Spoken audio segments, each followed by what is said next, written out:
ധാരാളം പാഠങ്ങളും പഠനങ്ങളും ഒക്കെ ആയിട്ടാണല്ലോ ജീവിതം മുന്നോട്ട് പോകുന്നത്. അപ്പോൾ ഏതായാലും നമ്മളൊക്കെ ജീവിതത്തോട് ഫൈറ്റ് ചെയ്യുന്നു, നമ്മുടെ നേരായ വഴിക്ക് പോകുന്നു.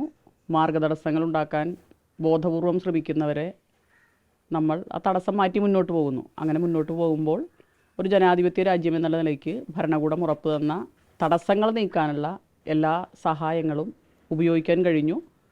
അതിന് കേരള പോലീസിനോട് ഒരു ബിഗ് സല്യൂട്ട്. ഈ രണ്ടാമത്തെ പരാതിയുടെ പശ്ചാത്തലം എന്തായിരുന്നു? അത് നിങ്ങൾക്കൊക്കെ അറിയാമല്ലോ.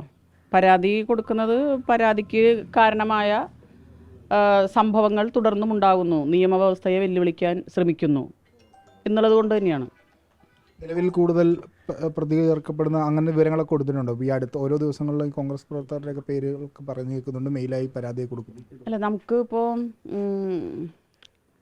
എന്താ പറയുക, ഹരിത കേരള ക്യാമ്പയിൻ നിങ്ങൾക്കറിയാമല്ലോ, മാലിന്യമുക്ത നവകേരളം. ആ മാലിന്യമുക്ത നവകേരളം എന്നുള്ള ലക്ഷ്യം സാക്ഷാത്കരിക്കണമെങ്കിൽ നമ്മളെല്ലാവരും അതിൻ്റെ ഭാഗമാകണം, ആ ക്യാമ്പയിൻ്റെ ഭാഗമാക്കണം. നമ്മൾ പുറത്തേക്ക് വലിച്ചെറിയുന്ന ദുർഗന്ധങ്ങൾ, ആ ദുർഗന്ധങ്ങൾ നമുക്ക് ദുർഗന്ധരഹിതമായി സമൂഹത്തിൽ ജീവിക്കണമെങ്കിൽ അതിനെ ഒന്ന് നമ്മളെറിയാതിരിക്കണം. മറ്റൊന്ന്, എറിയുന്നവരെ കണ്ടാൽ അവരെ തിരുത്തിക്കാൻ നമുക്ക് ഓരോരുത്തർക്കും ഉത്തരവാദിത്വമുണ്ട്. അപ്പോൾ ആ ക്യാമ്പയിൻ മുന്നോട്ട് പോവുക, അതിന് ശക്തമായി പ്രതികരിക്കാൻ കഴിവുള്ളൊരു ഗവൺമെൻറ് ഉണ്ട് എന്ന ഉറച്ച വിശ്വാസം ഞാൻ ആദ്യമേ നിങ്ങളോട് പറഞ്ഞിരുന്നു. അതുമായി മുന്നോട്ട് പോകുന്നു. പിന്നെ ഒളിഞ്ഞിരുന്ന് മാലിന്യങ്ങൾ എറിയുന്ന ആളുകളെ നമുക്ക് എല്ലാവരെയും അടിച്ച് തൂത്ത് വൃത്തിയാക്കാനൊന്നും പറ്റില്ല. പക്ഷേ ഈ മാലിന്യം വൃത്തിയാക്കാൻ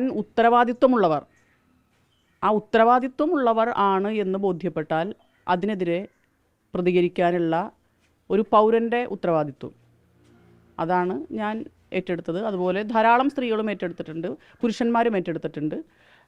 ആ മാലിന്യത്തെ നിർമ്മാർജ്ജനം ചെയ്യാനുള്ള ഉത്തരവാദിത്വം എല്ലാ മനുഷ്യരും ഏറ്റെടുക്കുന്നു. അതിൻ്റെ ഭാഗമായി ഞാനും ഏറ്റെടുത്തു. അതിനൊരു റിസൾട്ട് ആദ്യമായി ഉണ്ടായിരിക്കുന്നു. കേരള പോലീസിന് സല്യൂട്ട് ചെയ്യുന്നു. കേരളത്തിലെ ഗവൺമെൻറ്റിൽ ഉറച്ച വിശ്വാസം ഉണ്ട്. അതുമായി മുന്നോട്ട് പോകും.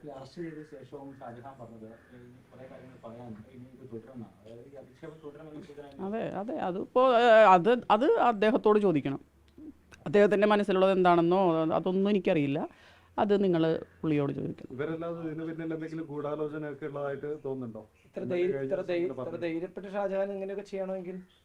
അതൊക്കെ പോലീസ് കണ്ടെത്തട്ടെ. അതൊന്നും ഞാൻ പറയണ എങ്ങനെയാണ്, അതൊക്കെ പോലീസ് കണ്ടെത്തട്ടെ. അപ്പം അതിനെതിരെ നമ്മൾ ഫൈറ്റ് ചെയ്യുന്നു.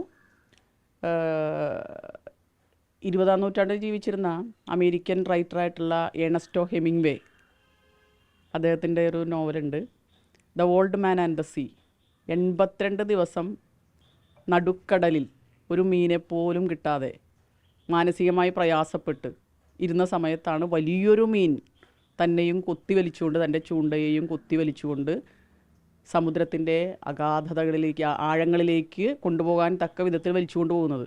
പക്ഷേ ഫൈറ്റ് ചെയ്ത് ആ മനുഷ്യൻ ആ മീനുമായി, അതിൻ്റെ എല്ലുമായി മുള്ളുമായി കരക്കടിയുന്നതാണ് ആ നാട് കാണുന്നത് എന്നാണ് ആ പുരസ്കാരം ലഭിച്ച ആ നോവൽ പറയുന്നത്. ഇന്ന് നമ്മളിപ്പോൾ ഇന്ത്യ മുഴുവൻ നവരാത്രി ആഘോഷിക്കാൻ പോവാണ്. നമുക്കതിൽ നിന്ന് കിട്ടുന്നത്, ഏത് ഐതിഹ്യങ്ങളും പുരാണങ്ങളും നമുക്ക് തരുന്നത് നിലനിൽക്കുന്ന സാമൂഹ്യ ജീവിതത്തിൽ സാമൂഹ്യ തിന്മകളെ നേരിട്ട് കൊണ്ട് മുന്നേറാനുള്ള കരുത്താണ്. നവരാത്രി സങ്കല്പം നിങ്ങൾക്കറിയാമല്ലോ. എല്ലാ ദേവന്മാരും പരാജയപ്പെട്ടിടത്ത് ദുർഗായുടെ അവതാരം വരികയാണ്.